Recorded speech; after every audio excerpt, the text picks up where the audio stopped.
मित्रों नमस्कार। Kota online classes में आप सभी का स्वागत है। पर आज हम लोग बात करेंगे बहुत बड़े अच्छे खासे साथियों जो अपना छायावाद वाला टॉपिक है। और छायावाद बहुत इम्पोर्टेंट है मित्रों, बहुत इम्पोर्टेंट है हिंदी साहित्य के इतिहास के तहत। साथियों हम लोगों ने जो है आदिकाल, भक्तिकाल, रीतिकाल, भारतेंदु युग और द्विवेदी युग ये हमने कंप्लीट कर लिया है। अब हम लोग छायावाद युग की ओर बढ़ रहे हैं साथियों। छायावाद युग बहुत बहुत इम्पोर्टेंट है साथियों। आप लोग अगर नोट्स आपको अच्छे लगते हैं या लग रहे हैं तो निश्चित रूप से लाइक और शेयर होना चाहिए। कमेंट आपका मुझे मिलना चाहिए, तभी तो आगे बढ़ेंगे यार साथियों। मतलब मुझे समझ में नहीं आ रहा, मैं इतनी अच्छी तरह से नोट्स आप लोगों को उपलब्ध करा रहा हूँ, फिर भी आपका लाइक मुझे नहीं मिलता यार। क्यों नहीं मिलता साथियों, ये मुझे समझ में नहीं आ रही है बात। चलिए देखते हैं। छायावाद का जो समय है वो 1918 से लेकर के 1936 ईस्वी तक रहा। साथियों मेरे से पूछा था कि सर हिंदी साहित्य का इतिहास पढ़ते हैं भूल जाते हैं। मित्रों मैं सबसे बड़ी बात आपको बता देता हूं, आप 10 जगह से अगर पढ़ोगे तो निश्चित रूप से भूलोगे। एक जगह को ही पकड़ो और उसे बार बार रिवाइज करो, बार बार रिवाइज करो, बार बार पढ़ो। तो मित्रों मैं यही कहूंगा कि अगर आपने मेरे ऊपर विश्वास किया है तो बार बार इनको पढ़िए आप। कहीं अगर पढ़ते हो, ऑब्जेक्टिव आप पढ़ते हो और वहां से आपको अच्छी चीज मिल जाती है तो इसमें आप उसको ऐड कर लीजिए। ये एक तरह से आप लोगों के लिए 90 से और 95% तक के नोट्स कंप्लीट है। इससे बाहर कुछ नहीं जाएगा सर, इतनी परसेंट बना लोगे तो बहुत है यार, बहुत बहुत। ठीक है साथियों। तो अगर पहली बार वीडियो आपको मिलता है तो निश्चित रूप से आप सब्सक्राइब कीजिए, लाइक कीजिए मित्रों। आप लोगों का ही एक लाइक जो है मुझे बहुत प्रोत्साहित करता है। तो छायावाद को हम लोग पढ़ते हैं आज। कला अवधि जो है, इस युग की जो प्रारंभिक सीमा के संबंध में निम्न दो मत हैं साथियों। जो छायावाद युग है उसके लिए दो मत दिए गए हैं कि 1918 ईस्वी से प्रारंभ छायावादी गुणों यानी कि प्रवृत्तियों से युक्त सर्वप्रथम रचना जो है झरना, और इसके लेखक थे जयशंकर प्रसाद। और इसका प्रकाशन हुआ था साथियों 1918 ईस्वी में। तो यहाँ से ही छायावाद युग को माना गया है। जो सर्वप्रथम रचना थी वो झरना थी और इसके लेखक थे जयशंकर प्रसाद, और इसका रचना प्रकाशन जो था वो 1918 था। अतएव डॉक्टर नगेंद्र जैसे इतिहासकारों ने छायावाद का समय जो है 1918 से 1938 तक निर्धारित किया है। लेकिन साथियों आपको यही ध्यान रखना है कि छायावाद का जो समय है वो 1918 से 1936 ईस्वी तक रहा है। फिर आगे बात करते हैं। दूसरा मत यह है कि 1920 ईस्वी से प्रारंभ इस युग का नामकरण श्री मुकुटधर पांडे द्वारा रचित निबंध हिंदी छायावाद के आधार पर रखा हुआ माना जाता है। ऐसा भी कहा जाता है कि जो श्रीधर मुकुटधर पांडे थे उनका एक निबंध था हिंदी छायावाद, इसके आधार पर भी इसका नामकरण किया गया है, ऐसा भी कहा जाता है साथियों। 1920 की बात है ये। कब की बात है? 1920 की बात है, तो ये सब भी हो सकता है। आगे है, इसे दो विश्व युद्धों के मध्य की कविता भी कहा जाता है, किसे? छायावाद को। और इसे विद्वानों ने चित्र भाषावाद भी नाम दिया। विद्वानों ने इसे और क्या नाम दिया था? चित्र भाषावाद भी नाम दिया था साथियों। तो ये चीज भी आप लोग ध्यान रख लीजिए थोड़ा सा। चलिए आगे बढ़ते हैं। 1936 जो इसका अंतिम समय था, 1936 ईस्वी को छायावाद की अंतिम समय सीमा माना जाता है, क्योंकि क्योंकि इसी वर्ष लखनऊ में प्रगतिशील लेखक संघ प्रगतिशील लेखक संघ का प्रथम अधिवेशन आयोजित हुआ था। तो जो प्रगतिशील लेखक संघ जो बना उसका प्रथम अधिवेशन 1936 ईस्वी में आयोजित हुआ था, और ये हुआ था लखनऊ में साथियों।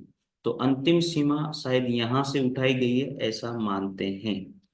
आगे है मित्रों, छायावाद शब्द का जो सर्वप्रथम प्रयोग है वो मुकुटधर पांडे ने, छायावाद शब्द का सर्वप्रथम प्रयोग मुकुटधर पांडे ने व्यंग्यात्मक रूप में किया था, जो बाद में इसके लिए रूढ़ हो गया। ये शारदा नामक पत्रिका में ऐसा इन्होंने किया था साथियों।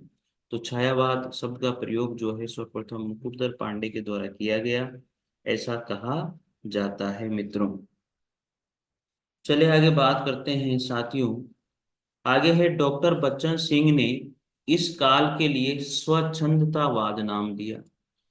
जो छायावाद है उसके लिए डॉक्टर बच्चन सिंह ने जो है स्वच्छंदतावाद शब्द का प्रयोग किया। आचार्य रामचंद्र शुक्ल ने इसे आधुनिक काल का तृतीय उत्थान काल भी कहा है। जो आचार्य रामचंद्र शुक्ल है वो आधुनिक काल का तृतीय उत्थान काल भी छायावाद को कह के पुकारते हैं। छायावाद को प्रतिबिंबवाद प्रतिबिंबवाद किसने कहा? नामवर सिंह के द्वारा कहा गया है। तो छायावाद को जो है प्रतिबिंबवाद जो है नामवर सिंह के द्वारा कहा गया है। मित्रों इतना पढ़ लोगे ना वो तो बहुत है, ये मान के चलिए आप। लेकिन साथियों पता नहीं आप लोगों का सपोर्ट भी मुझे नहीं मिल रहा है। मुझे खुद को ही समझ में नहीं आता कि मैं इतना अच्छा करने के बाद भी मेरे वीडियो को आप लोग भी लाइक और सब्सक्राइब या इसे कहते हैं कि कमेंट इसके ऊपर आपका नहीं आता है। साथियों मैं आपसे यही वादा कर सकता हूँ, ज्यादा तो नहीं, लेकिन अगर आप मेरे साथ जुड़े रहे, मेरे साथ मेहनत करते रहे, आपको अगर सक्सेस नहीं मिल जाए तो मेरी गारंटी मित्रों बस आप जो मैं करवा रहा हूँ उसे कंटिन्यू करते रहें और बने रहे मित्रों। क्योंकि ये एक तरह से एक सिलेक्टेड नोट्स हैं, आपको इधर उधर कहीं से भी भटकने की जरूरत नहीं है। आप विश्वास तो कीजिए साथियों मेरा, एक बार विश्वास करके तो देखिए आपका जीवन नहीं बन जाए जिसकी गारंटी है। आपके कमेंट आना चाहिए मेरी मेहनत के ऊपर कि सर आप बहुत अच्छी मेहनत करते हो और कर रहे हो, तो आप लगातार करते रहिए, हम आपके साथ हैं। ये बात मैं आपको हर वीडियो में कहता हूँ लेकिन आपके कमेंट मुझे आते नहीं है। जो भी मेरे वीडियो को देख रहा हो ईश्वर करे उसकी मनोकामना पूरी हो, सारी चीजें उसके अनुसार चलें, ऐसा हो। और साथियों आपसे यही मैं कहूंगा कि प्लीज आप लोग जो है लाइक और शेयर जरूर कीजिएगा, इससे मुझे उत्साह मिलता है और मैं वीडियो बना पाता हूँ। देखिएगा छायावाद की जो है परिभाषाएं, अब छायावाद की परिभाषाओं में से भी क्वेश्चन पूछा जाता है क्योंकि ये बार बार पूछी गई है। स्थूल के प्रति सूक्ष्म यानी कि छायावाद को स्थूल के प्रति सूक्ष्म किसने कहा? डॉक्टर नागेंद्र ने। तो साथ में ये बहुत बार पूछी गई है ये परिभाषा। तो ठीक है, सबसे पहले डॉक्टर रामकुमार वर्मा के ऊपर चलते हैं कि जब आत्मा की छाया और परमात्मा में और परमात्मा की छाया आत्मा में पड़ने लगती है तो साथियों तब छायावाद की सृष्टि होती है। आत्मा की छाया परमात्मा में और परमात्मा की छाया आत्मा में पड़ने लगती है तब छायावाद की सृष्टि होती है। साथियों जितने भी आत्माएं होती है भगवान राम के पास ही जाती है, इस तरह से याद कर लो। जितनी भी आत्माएं होती है सब भगवान राम के पास जाती है, अतः ईश्वर के पास जाती है और भगवान राम ने ऐसा कहा। तो ये इस तरह से याद हो जाएगा आपको। फिर आगे चलिए डॉक्टर नगेंद्र की बात करते हैं। तो डॉक्टर नगेंद्र कहते हैं स्थूल के प्रति सूक्ष्म का विद्रोह है। स्थूल के प्रति ये सूक्ष्म का क्या है? एक विद्रोह माना है किसने? डॉक्टर नगेंद्र ने। यहाँ देखो विद्रोह, तो यहाँ पर नगेंद्र, विद्रोह नगेंद्र, इस तरह से थोड़ा सा सिमिलर वर्ड हो जाएगा। स्थूल के प्रति सूक्ष्म का विद्रोह माना है किसने? डॉक्टर नगेंद्र ने छायावाद को। आगे आते हैं, बहुत इंपॉर्टेंट राइटर है साथियों, इनकी परिभाषा एक न एक तो किसी न किसी पेपर में आती है। आप किसी भी स्टेट में देख रहे हो मित्रों, वहां से भी आपका कमेंट आना चाहिए सर आपके नोट्स बहुत अच्छे हैं, मैं आप मेहनत कर रहे हो, अच्छी बात है। जयशंकर प्रसाद के अनुसार, अब जयशंकर प्रसाद के अनुसार क्या कहा जयशंकर प्रसाद ने छायावाद के लिए? जब वेदना के आधार पर स्व अनुभूति अभिव्यक्त होने लगी। जयशंकर प्रसाद ने कहा कि अगर आपको कोई वेदना हुई, कोई दुख हुआ और उसके आधार पर आपको सहानुभूति यानी कि अपने आप ही अनुभूति होने लगी, आप अपने आप ही अभिव्यक्ति होने लगी, तब तब साथियों हिंदी में छायावाद नाम से अभिहित किया गया। तब हिंदी में इसे छायावाद नाम से अभिहित किया गया।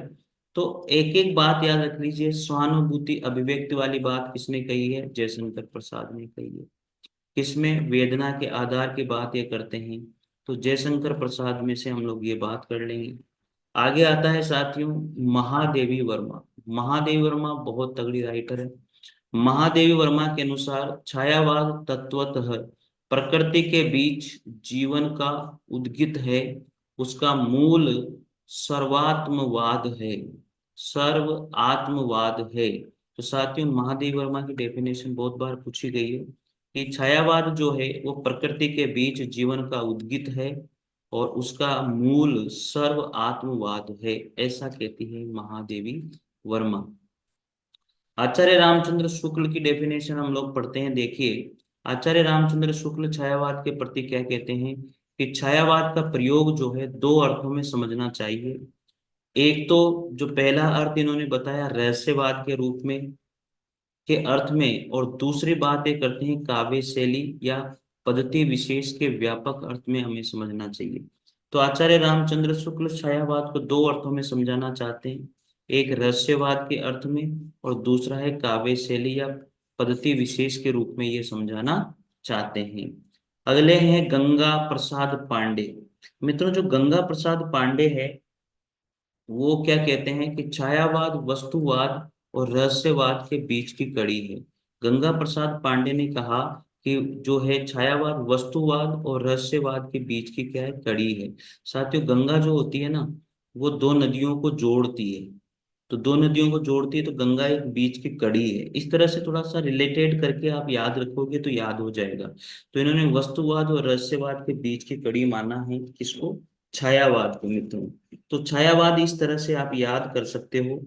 तो साथियों, मैंने बता दिया है डॉक्टर राम कुमार वर्मा, नगेंद्र जयशंकर प्रसाद, महादेव वर्मा, रामचंद्र शुक्ल और श्री गंगा प्रसाद पांडे। इनके द्वारा जो भी बोला गया है वो मैंने आप लोगों को यहाँ पर बता दिया है। कुछ एक दो परिभाषाएं और मैं बोल देता हूं मित्रों। यानी कि वस्तुवाद और रहस्यवाद के बीच की कड़ी माना है छायावाद को गंगा प्रसाद पांडे के द्वारा। तो गंगा प्रसाद जो पांडे हैं मित्रों, वो कहते हैं, इन्होंने गंगा प्रसाद पांडे के अनुसार इन्होंने भावलोक की प्रगति के तीन चरण माने थे गंगा प्रसाद पांडे ने। तो तीन चरण कौन कौन से थे, यही थे तीन चरण, वस्तुवाद, रहस्यवाद और छायावाद।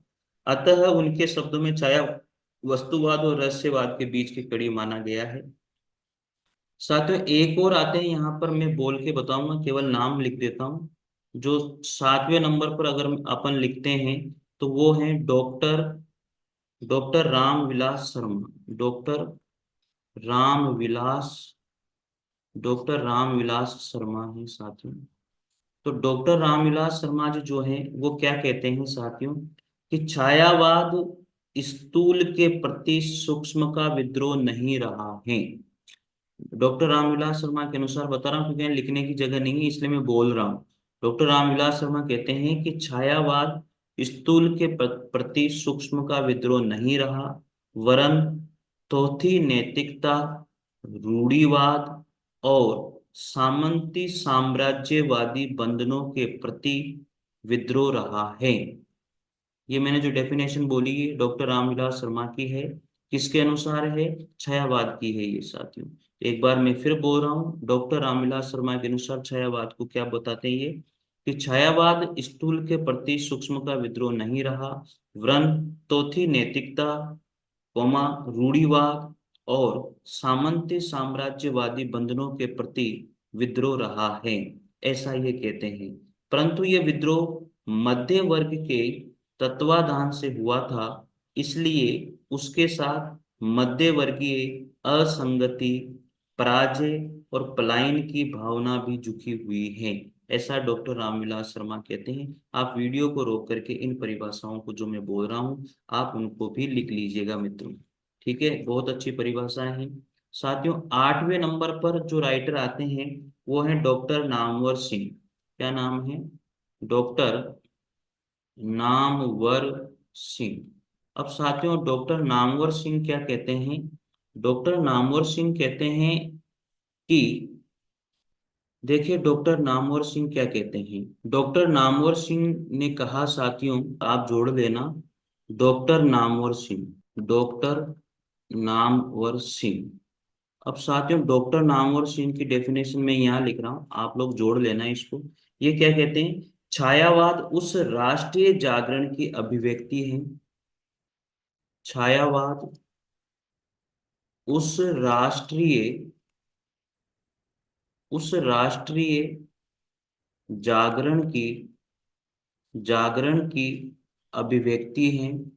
साथियों, लिखना है आप लोगों को, अभिव्यक्ति है। सारी डेफिनेशन आपके पास होनी चाहिए, कोई सी भी आ सकती है। अभिव्यक्ति है जो एक और पुरानी रूढ़ियों से जो एक और पुरानी रूढ़ियों से पुरानी रूढ़ियों से पुरानी रूढ़ियों से मुक्ति चाहता था, मुक्ति चाहता था। ठीक है। और दूसरी और विदेशी पराधीनता से, और दूसरी और दूसरी और विदेशी पराधीनता से। ये बात भी आप लोगों को याद रखनी है मित्रों, जो नाम डॉक्टर नामवर सिंह की डेफिनेशन है। मित्रों अगली डेफिनेशन आती है, और ये डेफिनेशन है 90 नंबर पर, और वो है डॉक्टर राम स्वरूप चतुर्वेदी की। सारी डेफिनेशन जो मैं बता रहा हूँ लिख लेना। डॉक्टर राम स्वरूप राम स्वरूप चतुर्वेदी, डॉक्टर राम स्वरूप चतुर्वेदी की डेफिनेशन है। ये भी आप लोगों को लिखनी नहीं है। तो इनकी डेफिनेशन आती है, वह मतलब छायावाद की बात कर रहे हैं ये साथियों। वह यानी कि छायावाद जो है मूलतः काव्य है। क्या कहा इन्होंने? छायावाद मूलतः क्या है मित्रों? काव्य है। छायावाद मूलतः काव्य है। पुनर्जागरण चेतना का व्यापक पुनर्जागरण पुनर्जागरण चेतना का व्यापक पुनर्जागरण चेतना का व्यापक और सूक्ष्म रूप है, और सूक्ष्म रूप है, ऐसा कहते हैं। फिर आगे बात करते हैं, और अपनी अर्थ प्रक्रिया में और अपनी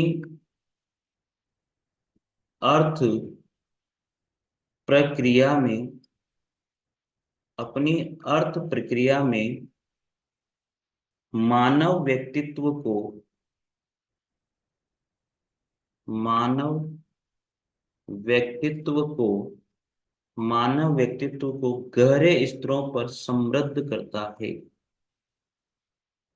गहरे स्तरों पर समृद्ध करता है, समृद्ध करता है। तो ये चीज आप लोग लिख लीजिएगा साथियों, बहुत अच्छी डेफिनेशन है, और ये आपको पता भी होनी चाहिए। तो हम लोग इसका एक सार निकाल सकते हैं मित्रों। इसका हम लोग एक क्या कर सकते हैं, एक सार निकाल सकते हैं। कैसे? तो देखो साथियों, सार क्या निकलता है इसका? इसका जो सारांश निकल के आता है हमारे पास, वो क्या निकल के आता है देखो आप। सारांश तो ये कहा जाता है कि जब किसी के भावों की छाया, यानी कि सारांश आता है, किसी के भावों की छाया, भावों की छाया किसी के भावों की छाया कहीं अन्यत्र जाकर पड़ती है, कहीं अन्यत्र जाकर पड़ती है, अन्यत्र जाकर पड़ती है, अन्यत्र जाकर पड़ती है, तो उसे छायावादी कविता कहते हैं। उसे छायावादी कविता कहते हैं, ऐसा माना जाता है मित्रों। तो ये थे हमारे छायावाद, और छायावाद को हमें अच्छी तरह पढ़ना है, समझना है साथियों। तो ये सारी की सारी डेफिनेशन थी छायावाद की। ठीक है, ये थे, और ये सारा कुछ हमने देख भी लिया था। अब यहाँ से देखिए, छायावाद की विविध अर्थ, छायावाद के विविध अर्थ क्या क्या हैं, छायावाद के विविध अर्थ क्या क्या हैं, इनको जानना बहुत जरूरी है साथियों। तो छायावाद के लिए जो है अर्थ वाली बात हम लोग करते हैं। तो यहाँ पर जो मुकुटधर पांडे हैं वो छायावाद को रहस्यवाद बताते हैं। महावीर प्रसाद द्विवेदी हैं, वो छायावाद को अन्योक्ति पद्धति बताते हैं। साथियों ये सारी चीजें एक जगह दे रहा हूँ, याद होनी चाहिए आपको। मुकुटधर पांडे छायावाद के अर्थ जो है रहस्यवाद से लेते हैं। महावीर प्रसाद द्विवेदी छायावाद का अर्थ अन्योक्ति पद्धति बताते हैं। आचार्य रामचंद्र शुक्ल ने शैली वैचित्र्य या मधुचर्या या चित्र भाषा शैली कहा छायावाद को। नंद दुलारे वाजपेयी जो है छायावाद को व्यक्त सौंदर्य में आध्यात्मिक छाया का भान, ऐसा इन्होंने छायावाद का अर्थ लिया कि व्यक्त सौंदर्य में आध्यात्मिक छाया का भान। डॉक्टर नगेंद्र ने, तो आप सबको पता है, स्थूल के प्रति सूक्ष्म का विद्रोह कहा छायावाद को। हजारी प्रसाद द्विवेदी व्यंग्यार्थ प्रधान शैली की बात करते हैं। हजारी प्रसाद द्विवेदी क्या करते हैं, व्यंग्यार्थ प्रधान शैली की बात ये करते हैं। जयशंकर प्रसाद ने छायावाद का अर्थ कांति से बताया है। सुमित्रा नंदन पंथ मित्रों जो है छायावाद का अर्थ सौंदर्य की छाया कहा। और डॉक्टर बच्चन सिंह ने छायावाद के लिए स्वच्छंदतावाद कहा है। तो मित्रों छायावाद का जो अर्थ है वो ऐसा लिया गया है। अब पढ़िए छायावाद की प्रमुख विशेषताएं क्या क्या हैं। देखिए छायावाद की विशेषताओं में आपको सारी बातें पता होनी चाहिए, सारी चीज पता होनी चाहिए कि छायावाद में क्या क्या है। तो छायावाद की पहली विशेषता है छायावाद व रहस्यवाद एक ही हैं। दूसरी, छायावाद में अभिव्यक्ति की सूक्ष्मता और रहस्यवाद में अज्ञात के प्रति जिज्ञासा होती है, ऐसा छायावाद है। तीसरी विशेषता है छायावाद प्रकृति में मानव जीवन का प्रतिबिंब दिखाता है। चौथी विशेषता है छायावाद शैली विशेष पर आधारित है। पांचवी विशेषता छायावाद दार्शनिक अनुभूति है। छायावाद एक भावात्मक दृष्टिकोण है। छायावाद में प्रेम का चित्रण भी होता है। छायावाद प्रकृति में आध्यात्मिक सौंदर्य के प्रति दर्शन कराता है। फिर देखो छायावाद में गीति तत्व की प्रमुखता होती है और स्थूल के प्रति सूक्ष्म का विद्रोह भी छायावाद में होता है। तो इस सारी की सारी विशेषताएं आपको लिखने के बाद में 2 से 4 बार जो है रिवाइज करनी है, पढ़ना है, ध्यान रखना है। एक बार मैं फिर बता रहा हूँ, छायावाद व रहस्यवाद एक ही है। छायावाद में अभिव्यक्ति की सूक्ष्मता है और रहस्यवाद में अज्ञात के प्रति जिज्ञासा है। छायावाद प्रकृति में मानव जीवन का प्रतिबिंब दिखाता है। छायावाद शैली विशेष है, दार्शनिक अनुभूति है, एक भावात्मक दृष्टिकोण है, प्रेम का चित्रण भी होता है इसमें, प्रकृति में आध्यात्मिक सौंदर्य का दर्शन दिखाई देता है, गीति तत्व की प्रमुखता होती है छायावाद में और स्थूल के प्रति सूक्ष्म का विद्रोह भी है छायावाद। साथियों जो इसकी इंपोर्टेंट जो काव्य प्रवृत्तियां हैं वो ये है। देखो छायावाद की जो प्रमुख काव्य प्रवृत्तियां हैं भावगत और विषयगत पर आधारित बात करते हैं, तो कौन कौन सी प्रवृत्तियां रहती हैं। आत्म अभिव्यक्ति की प्रधानता, मानवीय सौंदर्य बोध, रहस्य भावना, श्रृंगार भावना, प्रेम भावना, कमनीय कल्पना, नारी का भव्य स्वरूप और व्यक्तिकता, दार्शनिकता, कला पक्ष की प्रधानता, वेदना की प्रवृत्ति, राष्ट्रीयता की भव्य भावना, मानवतावाद की स्थापना, भावातिरेक और निराश्य और स्वच्छंदता की मनोवृत्ति। साथियों बार बार पढ़िएगा इनको। अब विचारगत प्रवृत्तियां आती है दूसरी। विचारगत प्रवृत्तियों में सांस्कृतिक और सामाजिक चेतना, समन्वय का संदेश, पीड़ित विश्व की सेवा वाली बात भी ये करते हैं। शिल्पगत प्रवृत्तियां कौन कौन सी है, आत्म अभिव्यक्ति, ललित कोमल कांत पदावली, मुक्तक छंद शैली का प्रयोग, मुक्तक अलंकारों का प्रयोग और प्रतीकों का भरपूर प्रयोग भी शिल्प प्रवृत्तियों में देखा जाता है। तो ये चीज आपको पता होनी चाहिए। डॉक्टर कृष्णदेव झारी के द्वारा छायावाद के 4 आधार स्तंभ माने गए हैं जो प्रमुख हैं। कौन कौन है, जयशंकर प्रसाद जिसको ब्रह्मा कहते हैं, सुमित्रा नंदन पंत विष्णु कहते हैं, सूर्यकांत त्रिपाठी निराला जिनको महेश कहा जाता है, और महादेवी वर्मा को शक्ति अर्थात दुर्गा पूजा कहा जाता है। ये 4 आधार स्तंभ है। प्रसाद पंत निराला वर्मा, प्रसाद पंत निराला वर्मा, ये 4 जो राइटर हैं ये बहुत तगड़े हैं छायावाद के लिए और इनसे ही प्रश्न पूछा जाता है, इसलिए आप इसको ध्यान रख लीजिएगा। 4 आधार स्तंभ ये माने गए हैं। साथियों आगे बात करेंगे, आचार्य नंदुलारे वाजपेयी के अनुसार छायावाद की वृहत्रयी 3 बड़े कवि आते हैं। वृहत्रयी में कौन कौन आते हैं, तो छायावाद की वृहत्रयी किसको कहा जाता है, प्रसाद पंत निराला को कहा जाता है। इस तरह याद करना, प्रसाद पंत निराला। तो जयशंकर प्रसाद मानवीय भूमि की प्रधानता पर बात करते हैं, सुमित्रा नंदन पंत कल्पना की प्रधानता पर बात करते हैं, सूर्यकांत त्रिपाठी निराला जो है बुद्धि तत्व की प्रधानता पर बात करते हैं। अब ये तो हो गई साथियों छायावाद की बृहत त्रयी यानी कि बड़ी वाली। अब छायावाद की लघु त्रयी, तीन छोटे कवि आते हैं इसमें, कौन कौन से? तीनों वर्मा हैं साथियों, तीनों ही वर्मा है, महादेवी वर्मा, रामकुमार वर्मा, भगवती चरण वर्मा। ये लघु त्रय में यानी कि इसको वर्मा त्रय भी कहा जाता है। तो ये लघु त्रय में आते हैं महादेवी वर्मा, डॉक्टर रामकुमार वर्मा, भगवती चरण वर्मा। तो इसको भी आप लोगों को ध्यान रखना है। ठीक है भाई, याद कर लोगे। बात करते हैं जो इम्पोर्टेंट नोट है, छायावाद के लघु त्रय में कुछ इतिहासकार भगवती चरण वर्मा के स्थान पर साथियों माखनलाल चतुर्वेदी को भी मानते हैं, लेकिन आप ऊपर जो बताया गया है उसी को मानना।